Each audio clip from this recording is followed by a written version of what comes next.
Meus irmãos, a paz do Senhor Jesus. Que bom poder estar com vocês aqui nesta noite em Osasco. Voltar aqui depois de alguns anos é uma alegria, ainda mais nessa época típica. Agradecer a Deus pela vida, diante de tantas coisas que vêm acontecendo, nós estarmos aqui com vida e saúde, isto é muito bom. Quero agradecer a Deus por chegar aqui, rever a face do amigo pastor José Amaro. Deus abençoe, obrigado pelo carinho com o qual sempre me recebe. A irmã Claudete, que sempre está se lembrando da gente. Eu estive aqui, já tem um tempinho, numa festa das irmãs, a última vez, e foi uma bênção, muito bom. Rever o pastor Joel, Deus abençoe os pastores, obreiros e todos os irmãos. Estou acompanhado do amigo irmão Renan, e aqui fica a minha saudação e gratidão a Deus por tudo. Querido, nós estamos numa noite de ceia do Senhor, e eu quero pensar com os irmãos aqui, um texto bem conhecido, Cantares de número 6, Cântico dos Cânticos. Número 6 e verso de número 3. Cantares 6 e verso 3.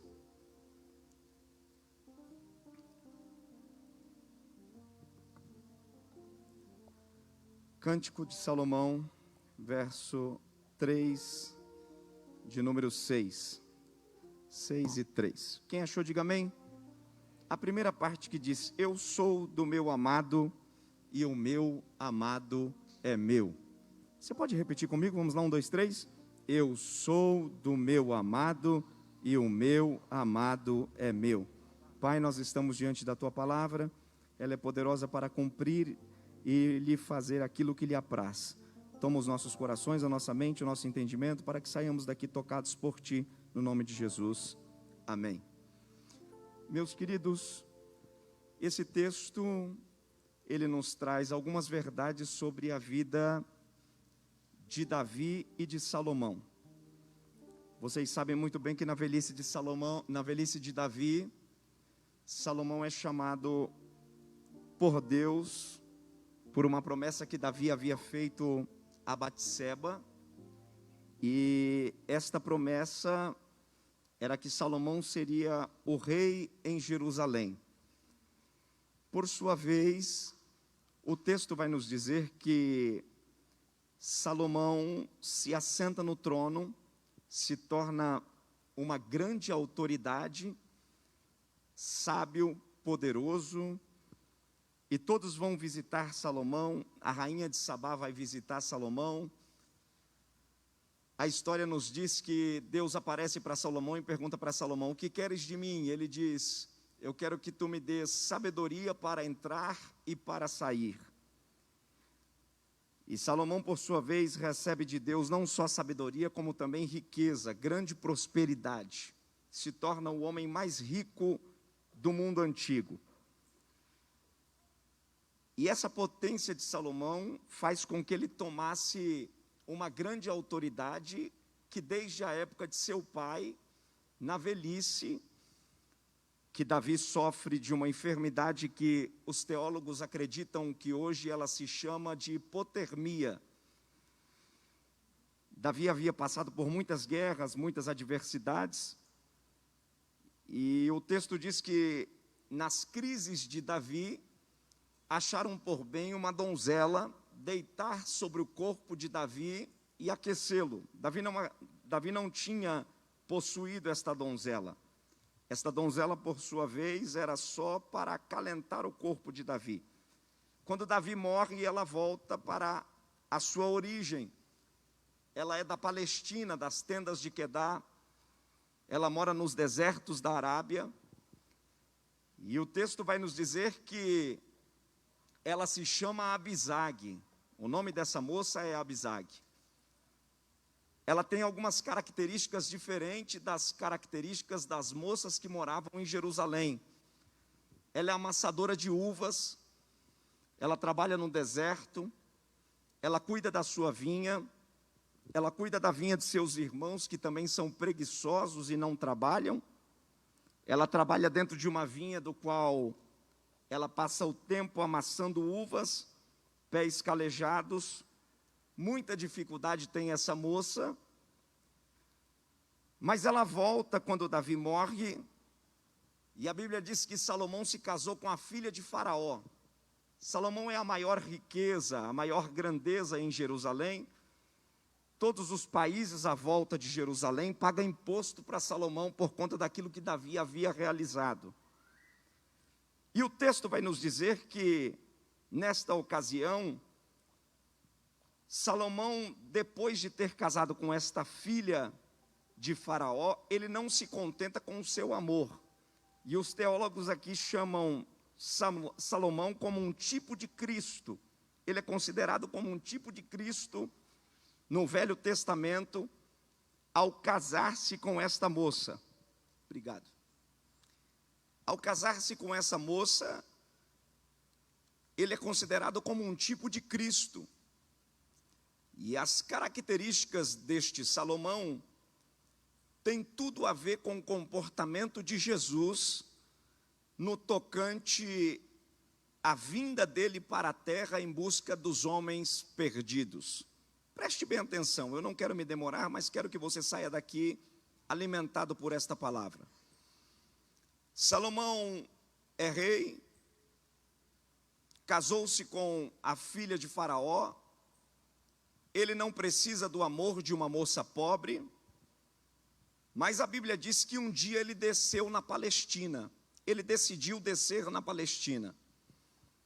A Palestina era onde ficavam os gados, a Palestina era onde ficava a vinha, toda a riqueza de Jerusalém estava também na Palestina. Os servos de Salomão estavam na Palestina. Poucas vezes Salomão precisou descer à Palestina, porque tudo que ele queria fazer, ele mandava os seus emissários de Jerusalém para a Palestina. Ele tinha os seus oficiais. Mas por causa dessa morena, ele desceu. E ele desce. E o livro Em Cantares de Salomão, que não é só um livro que para os judeus é considerado o casamento entre Deus e Israel, e para nós que estamos na época da graça, consideramos Cristo e a igreja, Salomão decide descer. Não era comum um rei descer. E o escritor aqui diz que ele desce, e ele não desce com vestes de rei, ele desce para olhar o rebanho.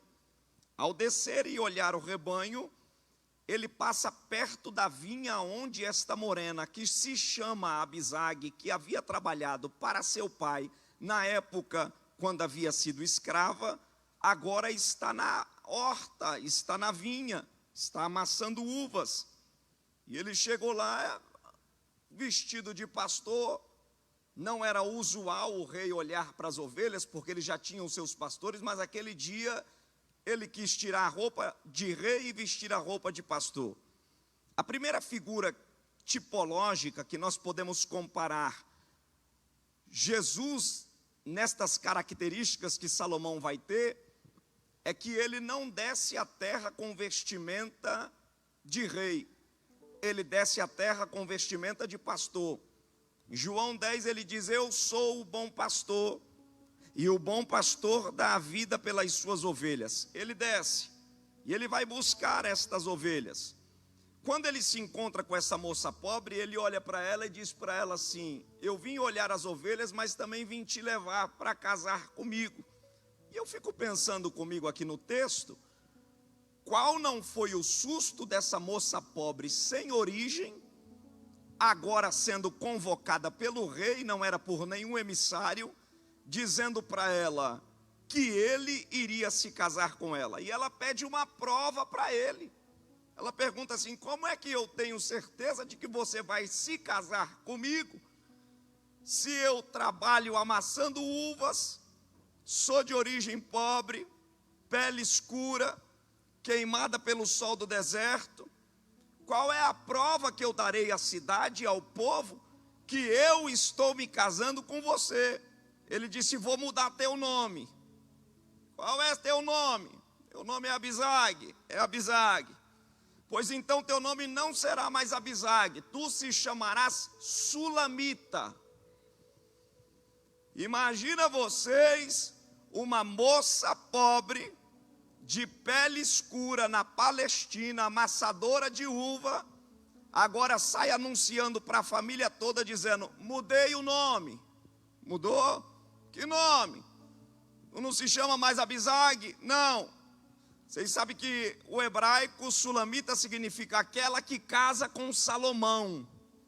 Sulamita significa aquela que se casa com Salomão. E ela disse: meu nome agora é Sulamita.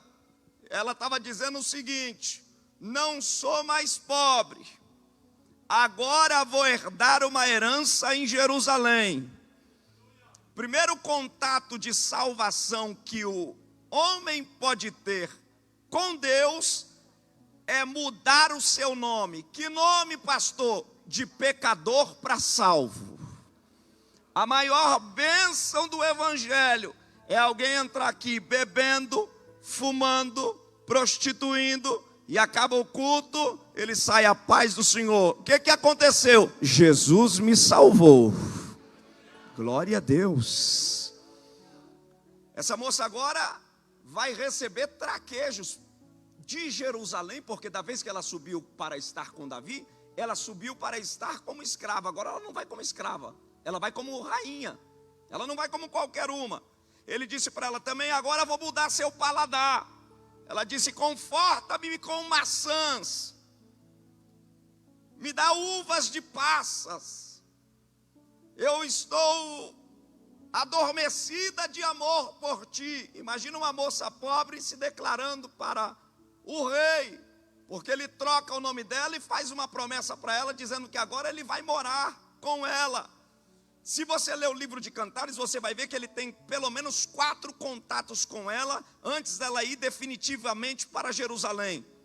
A segunda tipologia de Salomão aqui, que se parece com Cristo, é que Jesus aparece 4 vezes na Bíblia. Aonde? Mateus, Marcos, Lucas e João. Qual a finalidade? Preparar a moça pobre para ser herdeira da herança. Eu fico muito triste em saber que tem gente que vem para um culto e não sabe que está se preparando para uma herança. Mas a grandeza do salvo é saber que está aqui, e a cada passo que dá, a cada culto que passa, ele está sendo aperfeiçoado até chegar em ser dia perfeito para cantar o hino que ainda não foi cantado. Mas eu preciso correr. Ele troca o nome dela. Além de trocar o nome dela, agora ele dá comida para ela. Ele muda o sentido dela, ele muda o comportamento dela. Depois que ele muda o comportamento, agora ele troca o paladar. Porque a segunda coisa que Jesus faz quando nos encontra é mudar o nosso paladar. Quem gostava da mentira agora gosta da verdade. Quem gostava da prostituição agora gosta da santidade. Nós pegamos o amor pela palavra, a gente esquece a Rede Globo e agora vai ler a Bíblia, porque você agora mudou o paladar. Quando muda o paladar, muda tudo. Ele mudou o paladar dela. E aí ele disse para ela: agora eu vou te dar perfumes. A Bíblia diz: e fez para si um jardim. Quem fez foi ele. Ele fez um jardim no seu palácio e levou mudas para ela. Todos esses ingredientes de perfume que aparecem aqui em Cantares só aparecem em Levítico. Ele deu para ela gálbano, onixa. Ele deu para ela todas as especiarias, mirra, aloés, canela. Aí ele disse para ela: planta na tua vinha, porque eu já plantei no meu jardim. E na beirada do sol da tarde, quando o vento norte e o vento sul soprar, assim, eu vou chegar no meu jardim e dizer: sopra tu, vento sul. Porque crente não pode viver só de vento sul. Também não pode viver só de vento norte.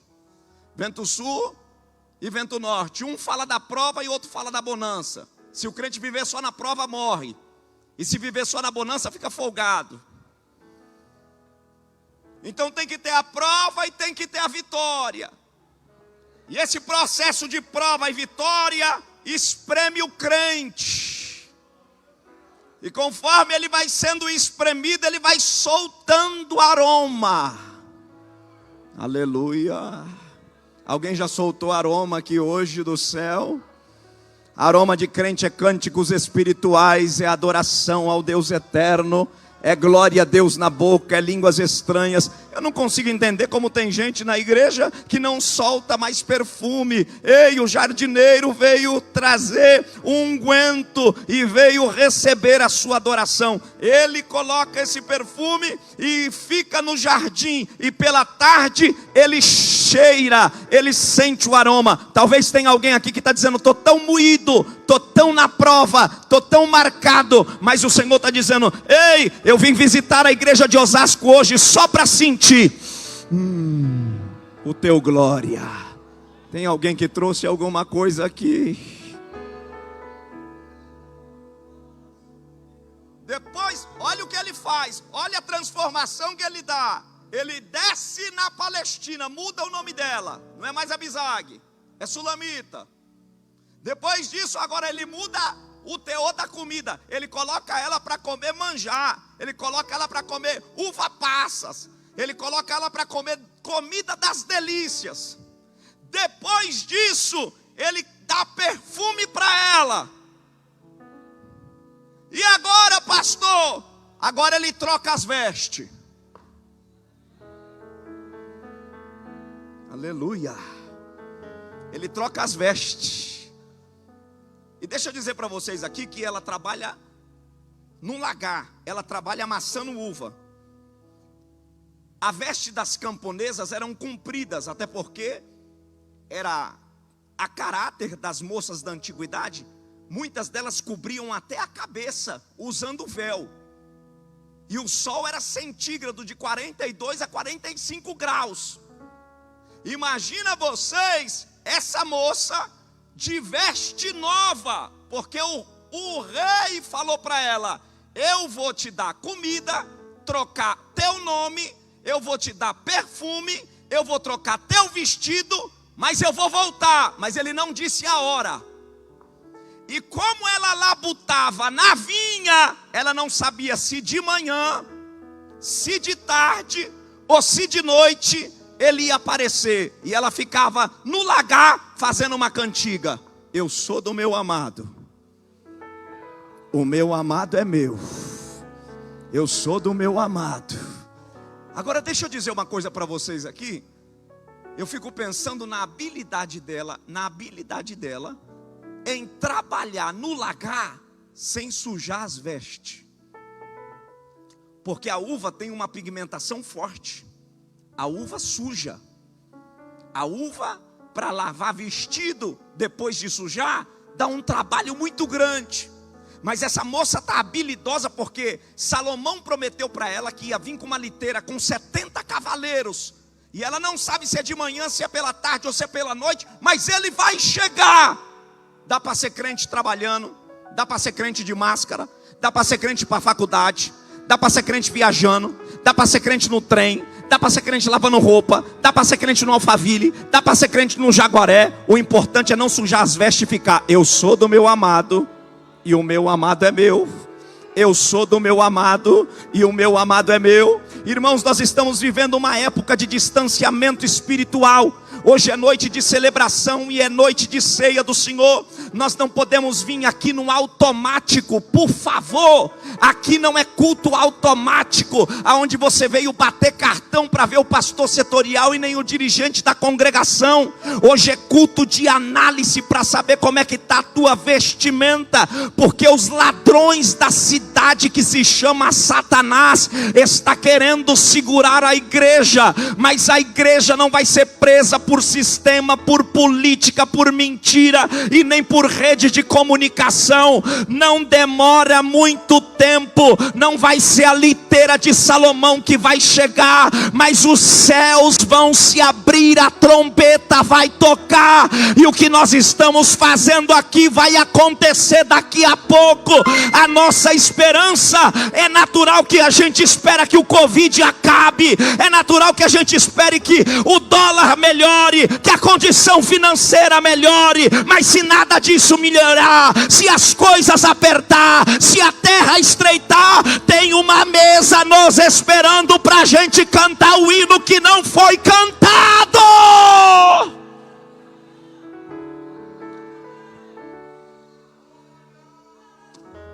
Termino.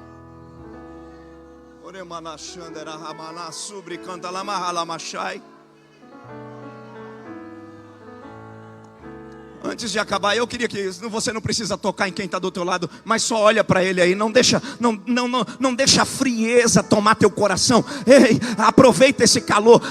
É natural que com a máscara a gente não pode ver o sorriso, mas tenta olhar no olho do teu irmão aí e dizer para ele, diga, eu sou dele, você também é. Diga aí, eu sou dele, você também é. Eu tenho um recado para te dar. Ei, da mão de Deus, Satanás não te arranca nunca mais. Da mão de Deus o diabo não te arranca nunca mais. A Bíblia diz que o inverno chegou.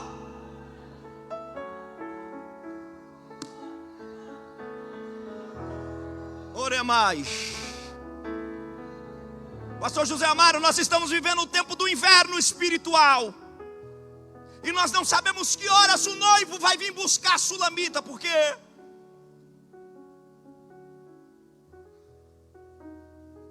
quem já foi para países do hemisfério norte, sabe muito bem que na época do inverno, o sol queima, mas não esquenta. É inverno. A pele dessa moça provavelmente estava esturricada. A Bíblia diz que pela noite o noivo demorou e ela saiu procurando, porque o desespero de ver o amor da vida dela, que tinha pago a ela tudo para que ela subisse para Jerusalém, não tinha aparecido. E a Bíblia diz que os guardas a bateram e espancaram, mas ela continuou dizendo, eu sou do meu amado, e o meu amado é meu. Mas a Bíblia diz que de repente, da montanha de Jerusalém, um homem sobre o seu cavalo bradou em cima da montanha com 70 cavaleiros, dizendo, formosa minha, amada minha, suportou o inverno, a chuva já passou, o inverno já cessou, o tempo de cantar chegou.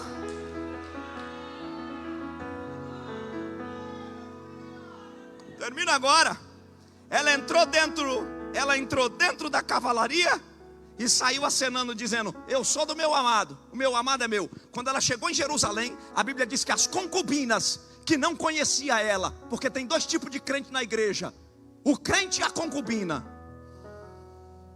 Quem é o crente e a concubina? Os dois adoram, mas um fica no átrio e o outro entra na recâmara. Quando ela chegou, as moças de pele clara, cabelo bonito, olhos azuis, perguntaram, quem é essa negra que vem? Porque ela entra na recâmara quando as outras não podiam entrar. Ela diz, não olhe por eu ser morena, porque o rei desceu lá embaixo, me tirou de onde eu não merecia e disse para mim que eu vou me casar com ele e eu vou entrar nas recâmaras. Não demora muito, nós entraremos na mesa para ceiar com o rei, dizendo, eu sou do meu amado e o meu amado é meu. Deus abençoe.